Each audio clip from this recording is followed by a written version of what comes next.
वैद्यकीय प्रवेश प्रक्रियेचा आणखी एक घोळ समोर आलाय। सीईटीची तिसरी यादीच जाहीर करण्यात आलेली नाही। ही यादी जाहीर करण्यापूर्वीच खासगी कॉलेजेसचे प्रवेश दिले जात असल्याचं समोर येत आहे। त्यामुळे सीईटीच्या तिसऱ्या यादीत नंबर लागला तर विद्यार्थ्यांना पुन्हा खासगी कॉलेजमधले प्रवेश रद्द करावे लागणार आहेत। खासगी कॉलेजमध्ये 60 पेक्षा जास्त जागा यामुळे उपलब्ध होणार आहेत। या जागा आता महाविद्यालय स्वतः भरणार आहेत।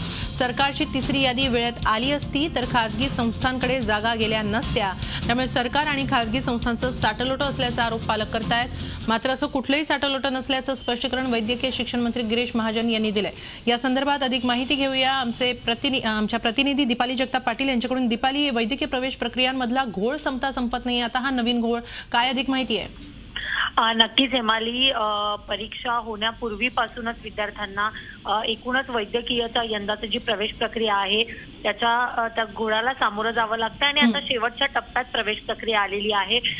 2 दिवसापूर्वीच हायकोर्टाने स्पष्ट केलेलं आहे की 85% जे प्रवेश आहेत खासगी कॉलेजमधले ते महाराष्ट्रातल्या विद्यार्थ्यांनाच मिळणार। पण आता तिसरी यादी सरकारी कॉलेजांची लागलेली नाहीये, जी सीईटी अंतर्गत होते आणि त्यापूर्वीच खासगी कॉलेजांची दुसरी यादी म्हणजे शेवटची यादी जी आहे ती जाहीर होणार आहे आणि विद्यार्थ्यांना माहित नाहीये की तिसऱ्या यादीत आपला नंबर लागेल की नाही। त्यामुळे अर्थात विद्यार्थी प्रायव्हेट कॉलेजमध्ये आपल्या जर प्रवेशाची जागा जी आहे ती सिक्युअर करतात। पण जर नंबर लागला तर पुन्हा जवळपास 50 ते 60 विद्यार्थ्यांना खासगीतले प्रवेश रद्द करून सरकारी कॉलेजमध्ये प्रवेश घ्यायला लागेल। पण यामुळे जे सीट ज्या पुन्हा वॅकंट राहणार आहेत खासगीमध्ये, या विद्यार्थ्यांनी प्रवेशाच्या जागा रद्द केल्यामुळे या जागा महाविद्यालयांकडे जाणार आहेत आणि त्याची प्रवेश प्रक्रिया जी आहे ती महाविद्यालयाच्या पातळीवरच होणार आहे। त्यामुळे पालकांनी कुठेतरी संशय व्यक्त केलेला आहे की तिसरी यादी जाहीर केल्यानंतर खासगीचे प्रवेश का सुरू केले गेले नाहीत किंवा तिसरी यादी का उशिराने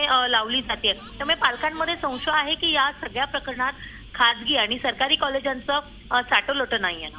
नक्की, धन्यवाद दीपाली आपण दिलेल्या सविस्तर माहितीबद्दल। झी 24 तास रहा एक पाऊल पुढे।